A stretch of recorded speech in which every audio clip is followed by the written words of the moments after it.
ढेर सारे डॉक्टरों को आपने कहते हुए सुना होगा कि स्ट्रेस से आपको ये बीमारी हो रही है, स्ट्रेस इनफर्टिलिटी का कारण है, स्ट्रेस आपको बीपी बढ़ा रहा है, स्ट्रेस आपके शुगर के लिए जिम्मेदार है, स्ट्रेस आपकी थायराइड को इफेक्ट कर रहा है, स्ट्रेस आपकी पूरी बॉडी को इफेक्ट कर रहा है। लेकिन वास्तव में स्ट्रेस इफेक्ट कैसे कर रहा है, तो आज मैं आपको इसकी बेसिक पैथोफिजियोलॉजी समझाऊंगा, जो कि एक लेमैन के शब्दों में समझाऊंगा, ताकि आपको ये बात समझ में, हर आदमी मेडिकल का स्टूडेंट तो होता नहीं है। सो दैट्स वाई आपको स्ट्रेस कैसे बीमार बना रहा है, आज मैं अपने इस वीडियो में आपको बताने वाला हूँ। बने रहिए हमारे इस वीडियो के लास्ट तक। यदि अभी तक आपने हमारा चैनल सब्सक्राइब नहीं किया तो ज़रूर सब्सक्राइब करिए, और यदि आपको हमारे वीडियोस पसंद आ रहे हैं तो बाकी लोगों से शेयर करिए और इसे लाइक करिए। मैं डॉक्टर अतुल कुमार सिंह, राम्या होम्योपैथिक, अपने इस चैनल में आपका स्वागत करता हूँ। तो चलिए आगे चलते हैं, देखने की कोशिश करते हैं कि स्ट्रेस आपको बीमार कैसे बना रहा है।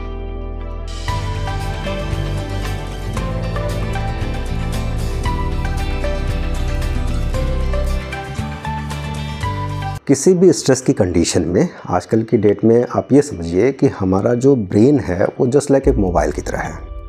जैसे एक प्रोग्राम बंद नहीं हुआ तब तक दूसरा खुल गया, एक एप्लीकेशन प्रॉपरली हटा नहीं तब तक दूसरा शुरू हो गया। तो ये बाय डिफ़ॉल्ट सेटिंग है हमारे ब्रेन की, यानी कि मल्टीटास्किंग, एक साथ दिमाग में ढेर सारी चीज़ें चल रही हैं।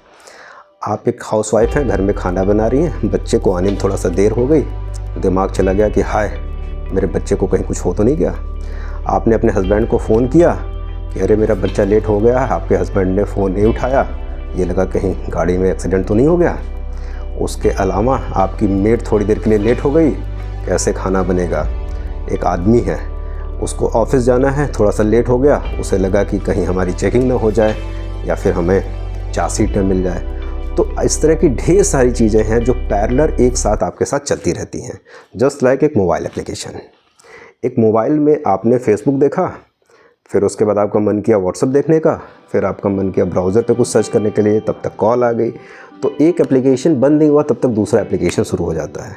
यानी कि मेन स्क्रीन पे जो चीज़ आप देख रहे होते हैं, यानी जिस दुनिया में प्रेजेंट में आप जी रहे हैं, उसके पीछे बैकग्राउंड में सारे प्रोग्राम बंद नहीं हुए हैं, वो कॉन्टीन्यूसली चल रहे हैं। और हमारे दिमाग की जो बाय डिफ़ॉल्ट सेटिंग है वो अच्छा सोचने के लिए नहीं है। ये भगवान ने क्यों ऐसा बनाया, कैसे बनाया, इसके बारे में हम ज़्यादा डिस्कस नहीं करेंगे, वीडियो लंबा हो जाएगा। आगे चल के कोई मैं आपको बताऊंगा इस बारे में। तो ये हमारे दिमाग की बाय डिफ़ॉल्ट सेटिंग है कि इसमें नेगेटिव थॉट्स ज़्यादा आते हैं। जब हमारा इवोल्यूशन हो रहा था उस दौरान, चाहे छिपकली हो, चाहे वो एम्फीबियंस हो, चाहे उससे आगे की बात बनी हो, ठीक है, इस सीक्वेंस में हमारे ब्रेन में एक छोटा सा पार्ट हमेशा रहता चला आया जिसका नाम है एमिगडाला। एमिगडाला जो है वो वॉचमैन है, जो बाकी कंडीशन से हमें रूबरू करवाता है। जब सारी चीज़ें एक हार्मोनी में चल रही हों तो एमिगडाला बहुत इनएक्टिव फॉर्म में पड़ा रहता है। अब जब ये बात आ गई है एमिगडाला की, तो उसके कुछ फंक्शनिंग के बारे में बता दे भाई।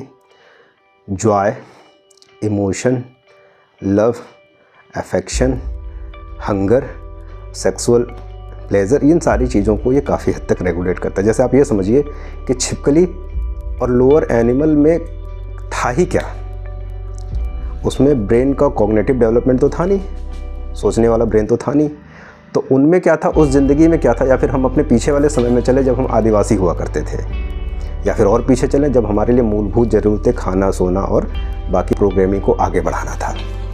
तो ऐसे कंडीशन में क्या होता था कि यदि भूखे रहे, बहुत देर तक भूखे रह जाए, तो आपका दिमाग पागल हो जाएगा, फिर आप चिल्लाने लगेंगे, मारने लगेंगे। एक एग्जांपल दे रहा हूँ, जैसे पाकिस्तान में हो रहा है, चाहे किसी भी कंट्री में देख लीजिए, इट इज़ जस्ट एग्जांपल कि यदि आपको भूख नहीं पूरी हो रही है, आपकी एपेटाइट नहीं पूरी हो रही और बहुत लंबे देर तक नहीं पूरी हो रही है, तो आप पागल हो जाएंगे। ये एमिगडाला करवाता है। आप किसी के प्यार में हैं, उसे पाना चाहते हैं और वो नहीं पा रहे हैं, इमोशनल डिस्टर्बेंसेस अपने पीक पे हैं, हम उसे पाके रहेंगे, किसी भी शर्त पे पा जाएंगे, और नहीं पाएंगे तो कत्ल कर देंगे। ये पागलपन है, ये भी एमिगडाला करवाता है। किसी को सेक्सुअल प्लीजर की अर्ज हुई, किसी भी तरह से करेंगे, सेक्स के पीक पे आदमी पागलों जैसे बिहेव करता है। This is also happened to us, ठीक है। तो ये ढेर सारी चीज़ें हैं जो एमिगडाला फंक्शन करता है, और ये एमिगडाला जो फंक्शनिंग है, इसकी फंक्शनिंग हाइपोथैलेमस, पिट्यूटरी और एड्रिनल से रेगुलेट होती है।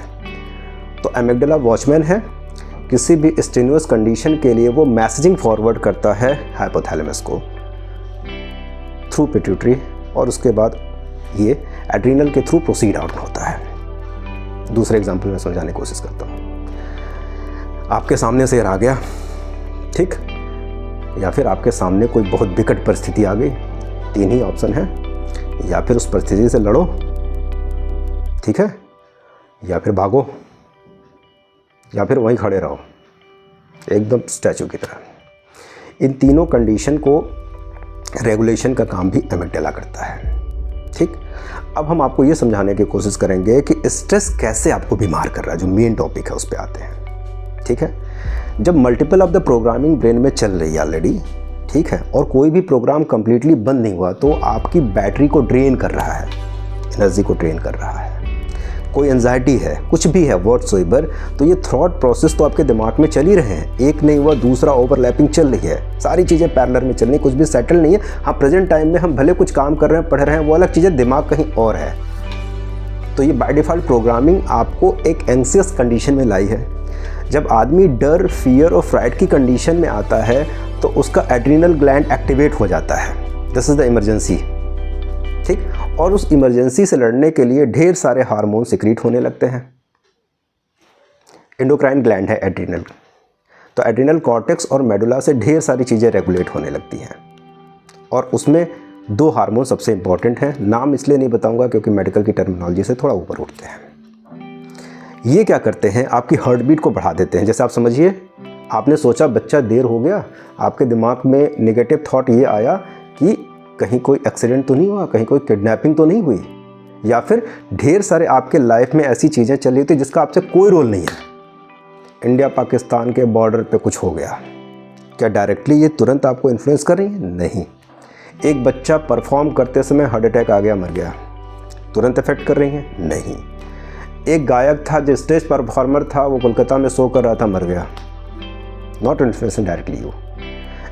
यूक्रेन में ये हो रहा है, अमेरिका में मंदी आने वाली है, इंडिया में ये चल रहा है, आज बजट आने वाला है, ये चीज़ें आपको एक सीक्वेंस के थ्रू इफेक्ट करेंगी, डायरेक्टली आपको कोई इफेक्ट नहीं कर रही हैं। लेकिन फिर भी दिमाग की बाय डिफ़ॉल्ट सेटिंग है, वो तो सोचेगा ही, और वो सोचेगा तो वो उसके नॉर्मल स्टेज को ना सोच के हाइपर को ही सोचेगा। सो दैट्स वाई जो ये स्ट्रेस वाली कंडीशन, आपने इन्वेस्टिगेशन करवाई, आपको कोई चीज़ हो गई, आपने गूगल किया, गूगल बाबा भी आपको जो सबसे स्टिमुलस चीज़ है वो बताएंगे आपको।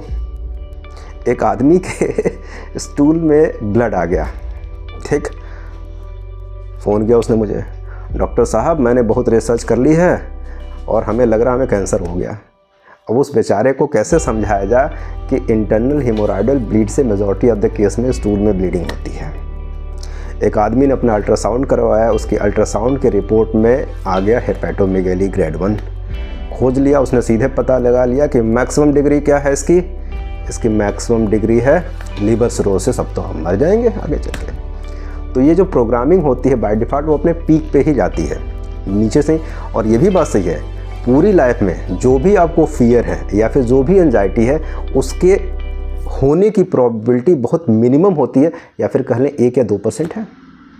आपका बच्चा स्कूल से जितनी बार लेट हुआ होगा उतनी बार में वो सही सलामत घर पे आ गया होगा, उसके साथ कुछ इंसिडेंट्स या एक्सीडेंट होने की प्रोबेबिलिटी केवल 1 या 2% है, लेकिन उसने आपके दिमाग की साइकिल को एक्टिवेट कर दिया। सो इस तरह की ढेर सारी प्रोग्रामिंग बाय डिफ़ॉल्ट हमारे इस कंप्यूटर में या फिर सो कॉल्ड मोबाइल में चलती रहती हैं, जो बैक में हमारी एनर्जी को कंज्यूम करती हैं और आपकी इफिकेसी को रिड्यूस करती हैं और आपको बीमार बनाती हैं। अभी हम लोग थे एड्रिनल ग्लैंड पे। एड्रिनल ग्लैंड जब एक्टिवेट हो जाता है, ढेर सारे वो हार्मोन सिक्रीट करने लगता है, ठीक है, और उस हार्मोन के सिक्रीशन में हार्ट बीट बढ़ जाती है। उस हार्मोन के इन्फ्लुएंस में ढेर सारे ग्लूकोनियोजेनेसिस होने लगती है, अचानक ढेर सारी मात्रा में ग्लूकोज की ज़रूरत होती है, भैया ये इमरजेंसी है, जल्दी से इकट्ठा करो, हाथ पैर में ब्लड का सर्कुलेशन बढ़ जाएगा, फ्राइट वाली का भागने को तैयार हो जाओ, ठीक है। और क्या होगा इसके अलावा, जब ब्लड का फ्लो हाथ और पैर में बढ़ाना है तो नो डाउट कहीं से तो कंपनसेट करना पड़ेगा। जीआईटी से ब्लड को श्रिंक कर लिया जाता है, यानी कि पेट में कुछ अजीब अजीब टाइप की फीलिंग जो आपने भी महसूस किया होगा। सेरेब्रल कॉर्टेक्स जो हमारी रीजनिंग को अफेक्टेड करता, नहीं ऐसा नहीं होना चाहिए, ऐसा नहीं होगा, अरे तुम झूठ मूठ में सोच रहे हो। सेरेब्रल कॉर्टेक्स से भी ब्लड की सप्लाई को खींच लिया जाता है ताकि वो भी सोचने समझने वाला न रहे। इसलिए आपने महसूस किया होगा कि जब आप गुस्से वाली कंडीशन में होते हैं तो आपकी सोचने समझने की टेंडेंसी सबसे पहले जाती है। This is a normal phenomena, not the abnormal one. So that's why immune system अपने एग्जैगरेटेड फॉर्म में आ जाता है, लड़ना है, सारी चीज़ें डिस्टर्ब हो जाती हैं। ये फिनोमेना यदि महीने में एक बार हो रही है, इट्स ओके, बॉडी की कंपनसेटरी मैकेनिज्म उसे ठीक कर लेगी। लेकिन यदि ये फिना 24 घंटे में आपको बार बार हो रही है, आप लगातार अपने आप को स्ट्रेस में रखे हुए हैं, तो कहीं ना कहीं हार्ट तो कॉम्प्रोमाइज होगा ना। कितना बेचारा पंप करेगा, कार्डियक अरेस्ट के चांसेस बहुत ज़्यादा बढ़ गए हैं। ग्लूकोनियोजेनेसिस की वजह से न्यू ग्लूकोज का फॉर्मेशन जब होगा तो इंसुलिन और बाकी पैंक्रियाज की ज़रूरत क्या, डायबिटीज़ की तरफ खिंच जाएगा। आपका नर्वस सिस्टम अफेक्टेड हो गया क्योंकि ब्लड को वहाँ से श्रिंक करके बाकी जगह पुश किया जा रहा है, न्यूट्रिशन की डिफिशियंसी, उसके साथ ही नर्वस सिस्टम भी आपका ब्रेकडाउन में आ जाएगा। नई वेसल में ब्लड का प्रेशर बढ़ेगा और जो वेसल होगी वो कॉन्स्ट्रिक्ट हो जाएगी।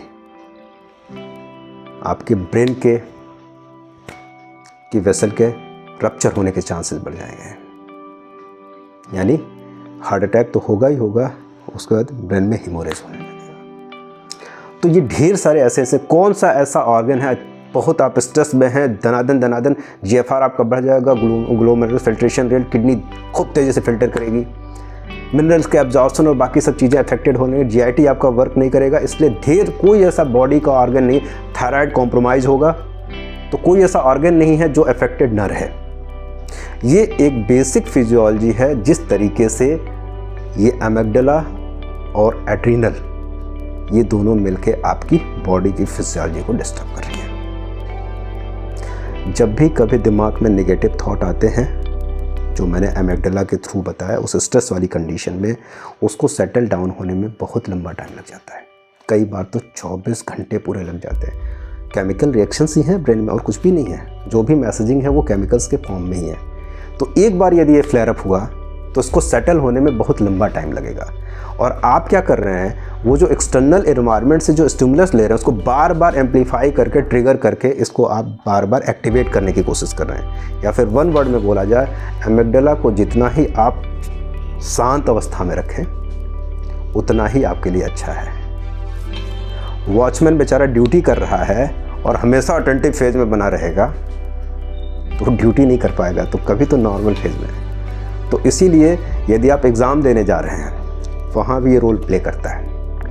हाय, कहीं ऐसा क्वेश्चन ना आ जाए जो हमने पढ़ा ना हो, और इसकी प्रोबेबिलिटी मिनिमम आएगा वही जो आपने पढ़ा है। मैं इंटरव्यू देने जा रहा हूँ, कहीं कुछ गड़बड़ ना हो जाए, पता नहीं वो ना पूछ लिया जाए जो हमने पढ़ा नहीं है, तो जो आप चीज़ें पढ़े हैं वो भी भूल जाएंगे। आप अपनी परफॉर्मेंस को डे पर डे अफेक्टेड कर रहे हैं थ्रू दिस स्ट्रेस एंड बाकी सब चीज़ों। तो ये सोशल, बिहेवियरल, हेल्थ, बाकी हर तरीके से आपकी बॉडी को अफेक्ट कर रहा है। दैट्स वाई ये ज़रूरी है कि आप इस स्ट्रेस की कंडीशन को मैनेज करना सीख जाएं। स्ट्रेस की कंडीशन को कैसे मैनेज करेंगे, आने वाले वीडियो में मैं आपको बताऊंगा कि how to manage the stress condition. और इसमें होम्योपैथी का इसलिए बहुत अच्छा रोल है कि होम्योपैथी वास्तव में स्ट्रेस के लेवल पे बहुत अच्छा काम करती है। एक दो एग्जांपल छोटा सा बताऊंगा, वीडियो लंबा नहीं करूँगा। एक लेडी मेरे पास आई, उसको वो बहुत अच्छी ब्यूटी पार्लर का अपना सेटअप चलाती थी, लेकिन उसका अंगूठा काम करना बंद कर दिया। ढेर सारी दवाइयाँ दी गई, कोई आराम नहीं मिला। केस हिस्ट्री ली गई तो उसमें एलिमेंट ऑफ फियर मिला था, जो कि कभी वो डर गई थी घर में। एलिमेंट ऑफ फियर के नाम पे बहुत पुरानी होम्योपैथिक दवा थी एकोनाइट, CM पोटेंसी में दी गई क्योंकि मेंटल लेवल पे काम करना था, सेटल हो गया, बीमारी ठीक हो गई।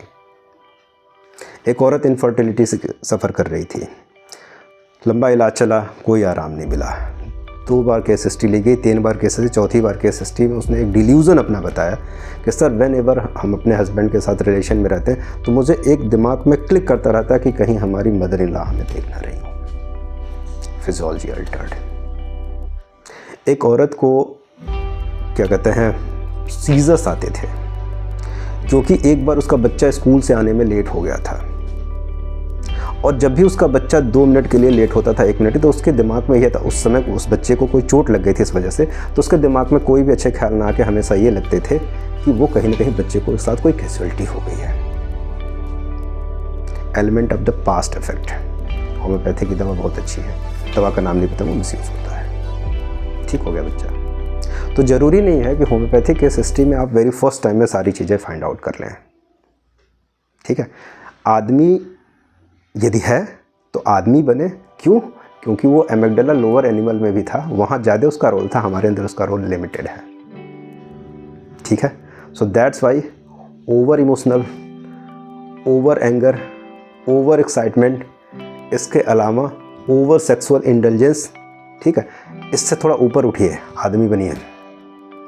और जब आदमी बनेंगे और आदमी के तरीके से आपका एमिगडाला रिएक्ट करेगा तो नो डाउट आपको बीमारियां भी काफ़ी कम होंगी। This is the homeopathy, how deeply it's engage with treatment of the humans. बने रहिए हमारे इस वीडियो में, बाकी भी आने वाले टाइम में हम आपको एंजाइटी मैनेजमेंट और बाकी एंगर मैनेजमेंट के बारे में बताऊंगा, स्टूडेंट्स के लिए भी कुछ अच्छी चीज़ें बताऊंगा। Thank you very much. मैं डॉक्टर अतुल कुमार सिंह, मेरा नाम होम्योपैथी से।